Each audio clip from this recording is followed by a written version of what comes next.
Hello, I'm back again to talk about you know it, American domestic politics. Um, Here's an interesting factor to bring up right now in our politics right now, considering the fact that DSA members are now winning seats in Congress and winning legislative seats all over the country, and they are representing the brand of um, Mondami in New York, and they're starting to get elected. Now the Democratic Party, as a whole, as an institution, feels threatened. The irony, right? Now you got prominent politicians who want to run for president, and we already know who they are.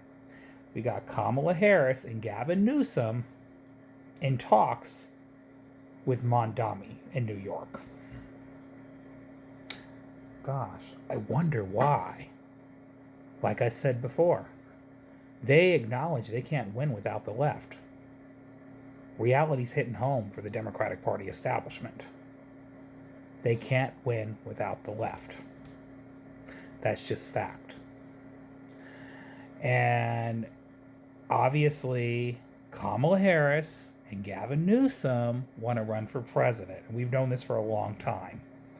Long time. I already knew they were going to run before they even started going out talking all the time. I knew it. I already knew. Well, we already knew Gavin Newsom was going to run. We already know he's going to run. He's too obvious. His opportunism is in our face every day. Okay? But they're seeing where the wind's blowing. And I'm glad they're waking up to that reality. Doesn't mean I trust them. Doesn't mean I think they mean a word they say. Because it's going to take a lot more than that to get support, especially from the left. Because if you think DSA is going to endorse you two for president, I got a beautiful gold bridge to sell you. Because that's not going to happen. And especially Kamala, she's going to have a lot of making up to do with a lot of the progressive inroads within the party because she abandoned a lot of progressives. She's been taking endorsements from the establishment throughout her political career to get to the position she's in. Okay, she's flip flopped on every issue. All right. Gavin Newsom, on the other hand, he's literally been a creature of the establishment the whole time. Okay, and don't even get me started about how he runs the state of California. Okay, because California's got its own bag of issues to deal with. Not to say they're any worse than any other state in the country, but you know, see, people forget. People always say in the media all the time, and they get it wrong when they talk about how governors are the best candidates to run for president. Are they or not? Because here's the problem. It depends on how good of a governor they were and how well they run their state. And that track record will follow them when they run for higher office. Okay. So if they do not do a great job, do you think that's going to reflect well on their record when they run for president? Because you have to remember, American people are going to hold you to a higher standard when you're an elected official than if you're not. Sometimes having a political record is worse than not having a record at all. So you have to remember that. And good luck with the Newsom, man. I don't think the DSA is going to come anywhere near Newsom. They're going to touch Newsom with a 10-foot pole, yet alone Kamala Harris. But I like how all these politicians are coming and calling Mondami for support for their presidential run and trying to get political cues from him. Kamala Harris, yet alone Newsom, I don't think Newsom was involved in the talk at all. But Kamala Harris 8 months ago wouldn't even mention Mondami's name in a couple interviews when they asked her about him. Okay, all these Democratic politicians didn't want to bring his name up, wouldn't endorse him when he was running,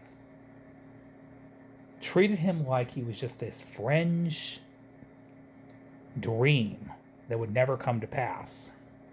Now that he's in elected office and he's got so much accomplished in the 6 months of the first year he's been in office, and now he's become a popular firebrand and getting media coverage, because you have to remember, New York is a big media capital of the world and of America. So of course he's going to get more coverage than most places.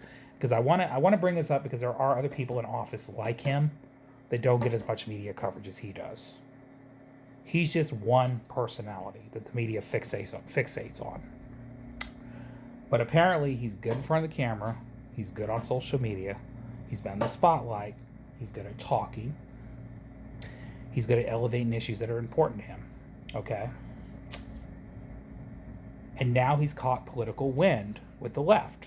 And now he, along with DSA, has gotten very organized in helping more progressives get elected. This is where you see the establishment feels threatened. Because they should be threatened. Because now DSA is getting more organized in the Democratic Party as an institution. I'm happy to see that. I say it's about time. Thank God. You know, that's kind of, I think that's the camp I want to join too, because Democratic Party as an institution, they suck. They suck. They don't know how to fight worth anything. They don't stand for anything. It's the same old crap over and over, you know. But these elite party leaders are seeing where the wind is blowing. But here's my issue with these people. Not that they're talking to Mondami, I care less. They need to tap into that energy. They know that because they're running for higher office. But the issue I have here is when it's politically hard to do something right, crickets. You guys are cowards. You run. You put your head in the sand and you act like whatever's not happening. And you're going to ignore that reality. And I've already said this back in 2024, the demise of the presidential candidate Kamala Harris in 2024, part of it was she would not embrace her own voters. And people sat there and go, oh no, it's because they painted her as far left. No. They painted her as an inauthentic politician. Okay? Along with cultural infighting. All right? Because the Republican Party does that 101 at best. All right? But here's the thing. People don't know what a label even means anymore. Liberal, conservative, moderate, progressive. I mean, labels mean very little to people. All right? It's an energy and vibe that people feel. It's a sense of authenticity and energy. All right? So the cultural fights were going to happen anyway. The slandering, the political attack ads, the painting her as the, she said, the it versus us and all that BS that the Republicans are going to do. They do it best. Oh, she's a liberal elite from California. We already knew those attacks were coming. But here's the thing. Ultimately, she ran away from the reality that she would not distance herself from Biden, knowing a lot of people were disappointed with Biden. And I already said Biden was not the right leader for the Democratic Party. He didn't meet the moment. And he couldn't run again, it was obvious. So, that's just reality. And she abandoned the Palestinian protesters. She would not acknowledge the unlimited war crimes that Israel was committing against Gaza. A lot of people in her own party were concerned about this and were mad and didn't feel like they were being heard. Okay?